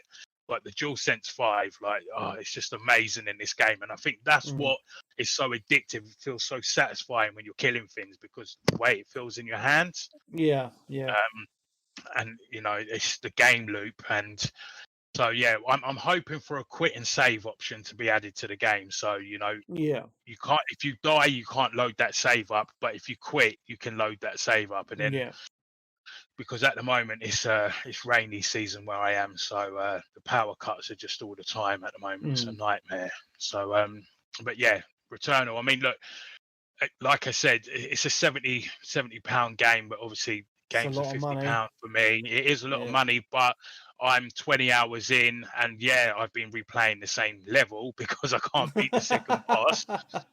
But it is always different, so you know it doesn't get too repetitive. I think it is. You know, I got my money's worth out of it already, and I've not even finished the game. Apparently, the second part of the games, from biome 3 to 6, it ramps up even harder. So yeah, I'm not looking forward to that. I need to work on beating the second boss first. But yeah, I recommend it. How long's the exclusivity on this? Forever. I'm assuming. I'm assuming it will come out eventually somewhere else. Yeah, is it a Sony Studio game though? Is it Sony Studio? It's not. No, so they partnered with House Marquee to do the game. Well, I'm surprised it's at £70 price, but because was it published by Sony? I'm guessing it was. That's why it's at that price point. Yeah, I'm not too sure. But I mean, you could see it come to PC. It just feels like it's a weird exclusive for the PlayStation. I don't know.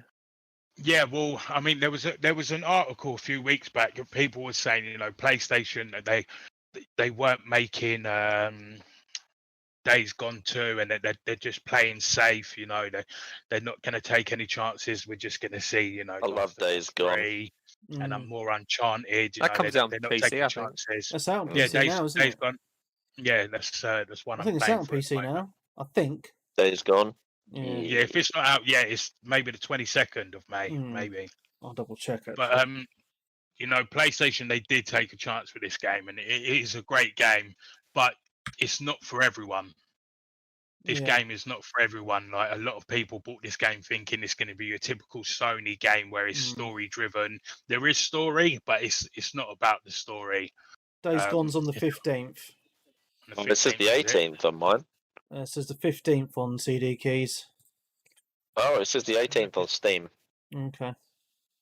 I'm just trying to have a look here. It's in a week or so. Oh yeah, it's published by Sony. So yeah, it's developed by House Marquee, and it's published by Sony. So yeah, that's why it's a $70 or £70 game.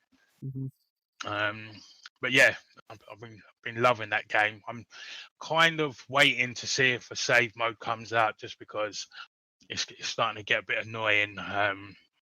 You know, like I put my PlayStation at rest at night and go to pick the game up the next day halfway through my run, where I've grinded up, because the more you grind up as well.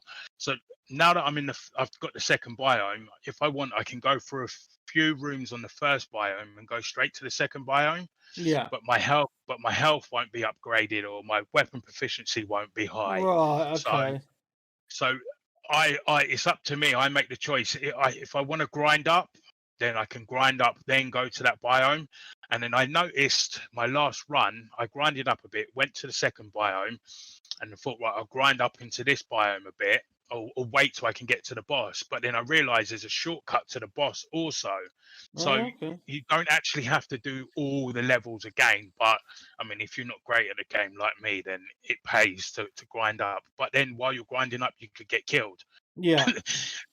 There's some rooms you go in, then there's the monsters or the aliens. They're just like, it'd just be full of them. There's just bullets coming everywhere, and sometimes the door locks behind you, so you're stuck in the room. So like you're not leaving the room, and there's elite monsters which they'll just take you out straight away. It's quite hard, but yeah, the level design's great. The monsters, it reminds me a lot of Aliens and then Prometheus. Remember the movie Prometheus? Yeah. It's quite a lot like that. But yeah, it's a good game. And there's a few things there that can help you. There's one you can fabricate, but again, it's random, so the fabricator might not have it. It's a little astronaut, and if you die, you come back to life. Oh, okay. So you can get that as an extra life. And there's another thing, that one of the currencies that you collect is quite hard. You need to get 6 of them, but you go into a machine and it clones you. So then when you die, you go back to that machine. You don't go back to the start, and all the levels still all cleared out, so you can run up to the point to where you died. There's no enemies there. So there's a few saving graces there, but it's a hard game.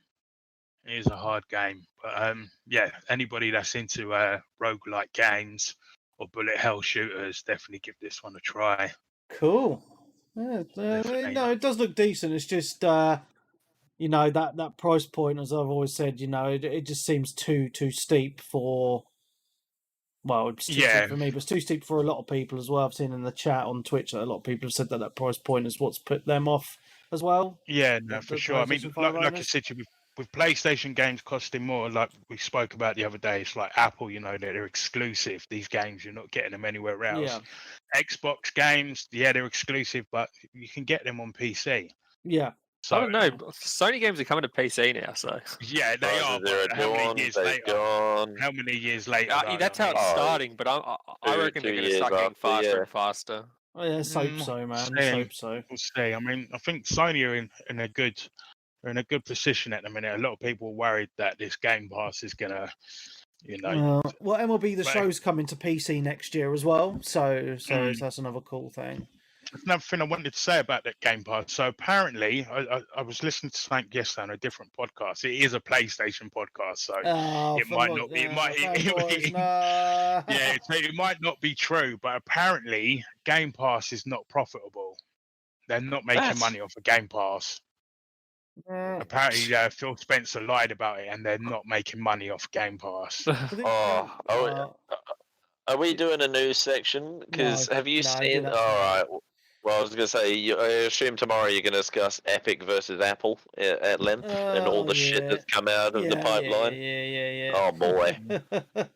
It's like Epic versus Apple, but Microsoft, Sony, and Nintendo have been dragged into it. I'm a little confused how that happened. But I think, did you hear about how Sony's actually that Sony's the only platform where the publishers have to pay for crossplay? Yeah. I did read that. Absolutely donk. Sony for the players. So Fortnite makes the most money. 50% of the money made of Fortnite is on PlayStation. Yeah, and that's mad, isn't it? It's on every platform, but the most money it makes is off of PlayStation. But I think all that news is about games charging. What is it? They were charging 30% to sell your game. It's been industry standard for years, like since the beginning of gaming time. So, because consoles are always sold at a loss, right? So the way that they make their money is by these charges. So people moan, but you want your cheap consoles, right? That's how they claw the money back, because otherwise, you'd probably be spending £800 for a fucking games console. Otherwise, I mean, look. The Xbox Series X and the PlayStation 5, they're worth over £1,000. The tech that's inside of them, like all three of us, we're PC guys. We know how much these GPUs and CPUs cost, and the RAM and the SSDs. I mean, that SSD on the PlayStation. Oh God, there isn't even a PC equivalent, is there? Really? I don't think. No, I don't think there's nothing faster than it on the market at the moment. So that's got to be expensive. Yeah, I think there is something this year for the PC. Yeah. Well, because But the you need like a PlayStation new 5, motherboard and stuff.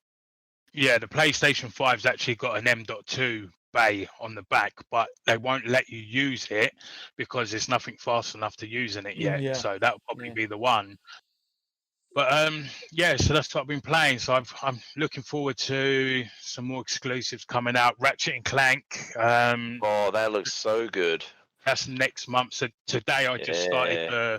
the PS4 one. I've just started that today because I never played Oh it. yeah, So, that's the only one I've ever played. yeah, I've never played it. So yeah, Ratchet and Clank coming out. What I else? just wonder how long it's going to be, though, because I played that PS4 one and it didn't take me more than 10, 12 hours. Like, it's not going to be a long game. Yeah, I think it was about 8 hours, 8 or 9 hours, that Ratchet and Clank. I had a The look new at one how looks long it's really good. Like, I watched Yeah, the trailer for it, or the like 15 minutes of gameplay. There's no loading screens. It's beautiful. You walk through a portal and you're in the next level. Yeah, there's PlayStation 5 are doing big things with loading. Oh, I want to give a shout out to Judgment as well. Completed that last week, and they've just announced Judgment 2 will be out soon. September, right, Webby? Is he there? Yes, where's September? Sorry, Yeah. I was muted. Yeah, I was muted because my boy was being noisy. Yeah, so I just want to give a shout out for that actually because I really love the original Judgment. But what the dev team have said now is all future Yakuza type games are going to have the turn-based battle system of 7. So it looks like Judgment 2 is going to be turn-based, which is awesome. Oh, mate, I so hope it's turn-based. If it's not turn-based, I'll still be hyped for the game. But if it's turn-based, it's going to be so good. Did you watch the trailer for the Judgment 2, Webby? No, I haven't had a chance actually. I've been very busy. All right. Yeah, so there's a little trailer on it, and it's quite funny because they're all wearing the same clothes. Like you know, in Judgment, you've got your friend with you, the Yakuza guy, and he wears that funky shirt. Oh, right. I don't know if you can remember. Yeah, he's got the same shirt on and everything, and the main guy in Judgment. I can never remember their names. No, I can't either because they're all like really long Japanese names, and they just exactly. Yeah. So, but yeah, he's wearing the same clothes as well. But yeah, Judgment 2 is going to be good. I'm looking forward to that. But I think this year is going to like knock out the park for games compared to last year. There's so many good games coming this year. Yeah. Well, the thing is with Judgment, it's coming out only on PlayStation. No, it's not. Isn't it? Or is it coming out to everything? It's coming out to everything. So Judgment. So the original game is only PlayStation, though, isn't it? Still. Yeah, but the remaster. Yeah, no, the remaster come out on Xbox. Really? Oh, that's cool. Yeah. So I played Judgment. The remastered version on the PS5. They remastered it for PS5, but they brought it out on the X and on the Series X and the Series S as well. Oh, so cool. The new one will be coming to Xbox as well. Oh, brilliant! Yeah. Oh, that's good news. It's all good. Yeah. Yeah. Maybe even Game Pass. Who knows? Nah, I doubt it. Well, 7 did it? No, I mean you got Yakuza 0 to 6 on Game Pass at the moment. Yeah, which is amazing in itself because they're such great games. But I don't see those sort of games come into the service at launch, and it doesn't bother me because I'll just buy them at launch anyway. They're such good games. Well, if you've got a PS5 or already have it pre-ordered, mate, so it'll be waiting for you, ready to download. That's my mission this year: get you to get a PS5. Well, I'll probably still get it on Xbox with the Chivos. Yeah, I mean, I would have bought one today if there'd been any in stock somewhere. I went into Smith's Toys just on the off chance, but they didn't have any. They're a lot harder to get than Xboxes, right? Yeah, I mean, both systems are still pretty much impossible to get hold of in the UK anyway. Yeah, what the fuck? I'm just watching this trailer going, what the fuck is going on? I need to watch this without being on the podcast. But yeah, I will get one this year, I think. It is inevitable. It's just finding a digital one somewhere. Yeah. Yeah, just keep your eye out. Get on the old Hot Stock app or whatever it's called. I'm on it, mate. I'm on it. Yeah. Nice, sweet. So. Good. Cool. Anything else you guys want to add? That's it for me. Oh, I Do you wanted to reckon, just mention. Oh, go on. Oh no, I was going to say, do you reckon Days Gone is worth picking up for the PC? Yes. Yes, it's a great game. I've not finished it on the PlayStation. I got about halfway through, but what I played was really good, really, really good. It is good, but from what I'm about quarter in, and from what I've seen people say, it's a great game. It had issues on launch, which are now fixed, but it drags on a little bit. It can drag on a bit. How long was it? 25 hours. It's a long one. Maybe even more. I'd say 25 or 30. Finished it, so, I thought it's like 30 to 40 hours. I don't think it's that long. Nah, I've beaten it, and I don't think it's any more than 25. Time to beat. I thought it was. I never trust time to beat because my times are always under it every time. On how long to beat is say main story 38 hours, main plus extras 52 hours. I still don't believe that, to be honest. I'd still say it's less. Yeah. I genuinely think it's less. People, it's anything between 30 to 60 hours. You get your money's worth, and it is a good game. It definitely went under the radar, that game. One thing, it feels quite a lot like Last of Us. Oh, okay. Yeah, well, Last of Us was... Oh, I didn't play the second one, but the first one was great. Yeah, if you like Last of Us, you'd like this, and if you like Sons of Anarchy, then you'll like this. It's kind of Last of Us with motorbikers. So yeah, I need to get back on that and finish it. Actually, I struggle to turn on my PS4 now. Now I've got now you know a PS5 exists. Oh, it's a superior machine. It just doesn't. I just don't fucking turn it on, man. I've got games. I've got so many games on my PlayStation I want to play. I just can't be fucked. When's that Final Fantasy DLC coming out? Is that next month? Oh, yep, that's next month. I'll be playing Final Fantasy VII, the remake, for the first time. They've actually remastered it for the PS5, so I'll be picking that up. Yeah, I'll just be playing the free DLC, but that's fine. This is what's annoying. Is like they've had the year's exclusivity on PlayStation. That year is up, and it was out on PC and Xbox. There's still no fucking news for other systems on it. It's fucking bollocks. Ain't the DLC for PlayStation 5 only? It is, yeah. Ooh. Yeah. So that means, Sly, you have to have the PlayStation 5 copy. Yep. Well, the PS4 disc version upgrades to it for free, so it does, I'm good. Okay, the digital version doesn't. Yeah. The digital does as well, just not the PS Plus version because they gave it away on PS Plus. Yeah, so if you buy it, you get the upgrade. Oh, okay, cool. Well, yeah, I'll just buy the PS5 one. It's all the same price here, so yeah. I still have my PS4 disc, so I'll be getting the free upgrade next month. And the DLC's free, is it? Yeah, it comes with the upgrade. Okay, cool. Yeah, well, there's one game that's on my radar for next month as well. Cool. I think it comes out the same sort of time as Ratchet and Clank as well. I wanted to. Very quickly wanted to mention, obviously, Mass Effect's out next week, and I'm very excited, as everyone knows. But they just the achievement list released, right? We've all commented on this. There's 2,915 G to get. They couldn't put an 85 G achievement in just to make it 3,000.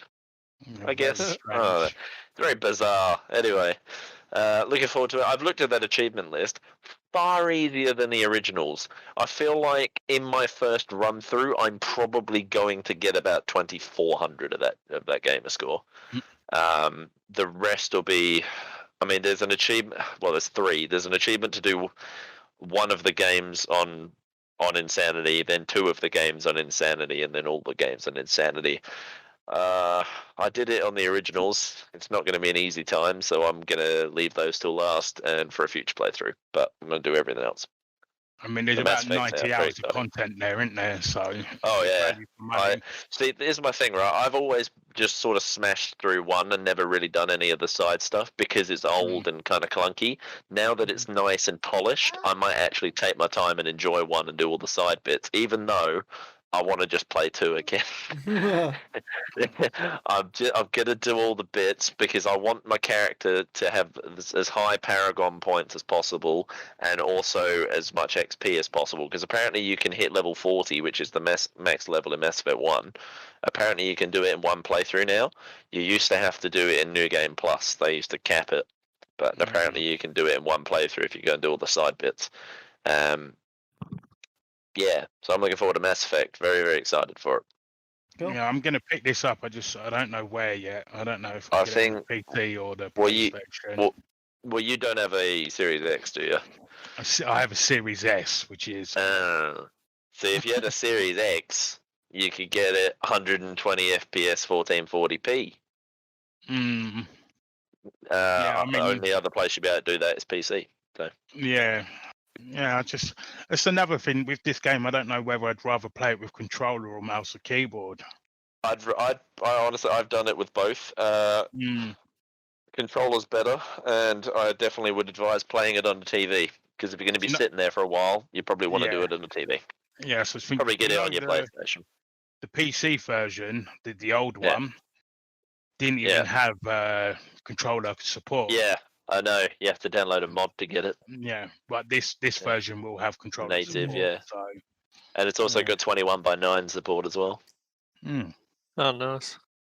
I think I'll probably pick it up on the PlayStation. I'll wait for Digital Foundry's thing, because I'm in no rush to play anyway. I've got a little backlog. I've got Devil May Cry 5, the remaster of that special edition to go through this week. So,